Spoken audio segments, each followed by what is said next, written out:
12 वर्षों की भूख के बाद खिचड़ी खा के तृप्त हुए जगन्नाथ जी और बलभद्र जी। कैसे लौटा श्री मंदिर का वैभव, जाने कथा। खिचड़ी एक ऐसा व्यंजन है जो समाज को जोड़ता है। यह भोजन बताता है कि जैसे खिचड़ी कई अन्य को एक साथ जोड़ता है, वैसे ही समाज में हर वक्त को जुड़ के रहना चाहिए। आइए खिचड़ी से जुड़ी जगन्नाथ जी की कथा जानें। जगन्नाथ मंदिर की प्रसिद्ध लोक कथा। उड़ीसा के जगन्नाथ मंदिर की प्रसिद्ध लोक कथा की अपनी एक भक्त को समाज स्थान दिलवाने के लिए कैसे 12 वर्षों तक भगवान और उसके भाइयाँ भूखे प्यासे पूरे जगन्नाथपुरी में भटकते रहे। और फिर एक समय ऐसा आया कि मंदिर का रत्न भंडार भी खाली हो गया। पुराने समय की बात है कि जगन्नाथपुरी में एक महिला भिन्न जाति की गरीब लाचार थी, जिसका नाम श्रिया था। देवी लक्ष्मी की उपासक श्रिया जगन्नाथ जी के भरोसे ही जी रही थी। श्रिया की इच्छा हुई कि वह कठिन अष्टलक्ष्मी व्रत करेगी। इसके लिए उसमें व्रत की विधि जानने के लिए एक पुजारी से व्रत की विधि पूछा, लेकिन उन्होंने बताया ही नहीं। इसी तरह उसने कईयों से व्रत विधि पूछी। एक दिन तो वह भूखे प्यासे ही व्रत की विधि पूछने के लिए भटकती रही और बीच रास्ते में ही चक्कर खा के गिर गई। उसके सिर से खून निकलने लगा। अपने सच्चे भक्त के सिर से खून बहने से जगन्नाथ इतने दुखी हुए कि उसकी प्रतिमा के सिर से भी खून निकलने लगा। फिर क्या था, बड़े पुजारियों यहाँ तक कि पूरी से हड़कंप का माहौल हो गया। लोग बातें करने लगे कि कुछ तो पाप हुआ है। भगवान श्री मंदिर छोड़ के निकल गए, जिससे पुरी के राजा ने भी तुरंत सिंहासन त्याग कर उस पाप के बारे में जानने के लिए निकल पड़े, जिसके कारण श्री मंदिर से भगवान चले गए हैं। बलभद्र जी हुए नाराज। दूसरी ओर भगवान के आदेश पर श्रिया को नारद मुनि के संत के भेष में व्रत विधि समझाया। फिर क्या था, सच्ची भक्ति के साथ श्रिया ने पूजा पाठ की। जब वह शाम की आरती कर रही थी, तभी एक महिला घूंघट में आई। फिर उसने श्रिया को एक पोटली दी। वही श्रिया ने भी महिला को खीर का प्रसाद ग्रहण करने को दिया।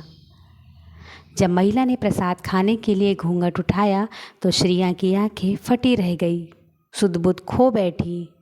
बाद में जब सभी लोग चले गए तो होश में आकर श्रिया ने महिला की दी गई पोटली के खोल कर देखा। इस पोटली में रत्न, हीरे, सोना, चांदी थे। श्रिया को समझते देर नहीं लगा कि ये महिला कोई और नहीं, साक्षात माँ लक्ष्मी है। इस तरह उसका व्रत पूरा हुआ, लेकिन भगवान जगन्नाथ जी की लीला भी बाकी थी। वो संसार को ज्ञान देना चाहते थे कि जब श्रिया के घर से देवी लक्ष्मी लौटी और श्री मंदिर में प्रवेश करना चाहा तो बलभद्र जी बहुत नाराज़ हुए और कहा कि देवी लक्ष्मी ने एक भिन्न जाति की महिला के घर में जाकर श्री मंदिर को अपमानित किया है।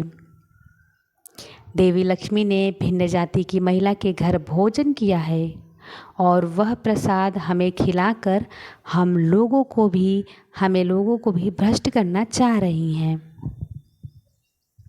बलभद्र जी ने अपने भाई को आदेश दिया कि लक्ष्मी जी रत्न भंडार की चाबी लेकर उन्हें श्री मंदिर से निकाल दें। इस बात से नाराज़ होकर माँ लक्ष्मी श्री मंदिर को कंगाल छोड़ के निकल गईं। लेकिन पहले देवी लक्ष्मी ने दोनों को श्राप दिया कि जब तक आप दोनों किसी भिन्न जाति के हाथ से भोजन नहीं करते, तब तक आपको भोजन नहीं मिलेगा। श्री लक्ष्मी के जाते ही मंदिर व्यवस्था ही चौपट होने लगी। अनाज सड़ने लगे और जगन्नाथ जी बलभद्र जी को भोजन के बिना भूखे रहने लगे।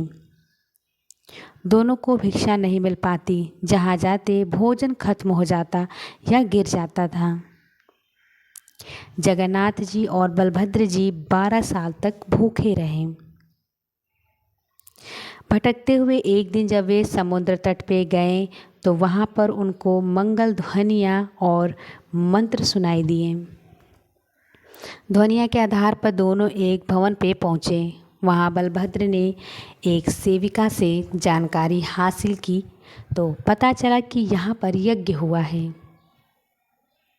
सेविका ने बताया कि हमारे स्वामिनी की 12 वर्षों की अपनी तपस्या के पूरा होने पे आज भंडारा खिलाएंगी, लेकिन हमारी स्वामिनी भिन्न कल की हैं, तो क्या आप अब भी यहाँ भोजन करेंगे? इस पर बलभद्र जी ने कहा, नहीं, हम ऐसे भिन्न जाति वालों के घर नहीं खाते हैं। अपनी मालकिन से ये कहो कि हमारी सामग्री मंगवा दे ताकि हम अपने लिए भोजन पका लें। भवन की स्वामिनी खुद माँ लक्ष्मी थी, जिन्होंने भोजन सामग्री तो दी लेकिन अग्निदेव को चूल्हा न जलने का आदेश दिया। बलभद्र जी ने खिचड़ी बनाने की तैयारी कर ली और सोचने लगे कि आज तो खूब खिचड़ी खाई जाएगी, लेकिन चूल्हा तो जला नहीं। इससे वे और झल्ला गए और जगन्नाथ जी से कहा कि जगन भोजन में छोटा बड़ा क्या देखना, मैं तो कहता हूँ कि यही भंडारे में भोजन कर लेते हैं। अब भोजन नहीं किया तो मैं भूखे ही मर जाऊँगा। इसके बाद जैसे ही जगन्नाथ जी और बलभद्र जी भंडारे की खिचड़ी खाई, वैसे ही वे समझ गए कि भवन की मालकिन जो भिन्न जाति की हैं, वह कोई और नहीं, साक्षात लक्ष्मी जी हैं। इसके बाद जगन्नाथ जी ने लक्ष्मी जी को पूरे सम्मान के साथ श्री मंदिर ले गए।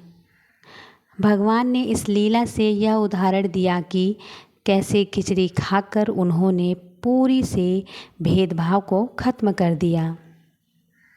इस तरह खिचड़ी भेदभाव मिटाने वाले भोजन बन गया और श्री मंदिर के आज भी महाप्रसाद में खिचड़ी का ही भोग में ही चढ़ाई जाती है।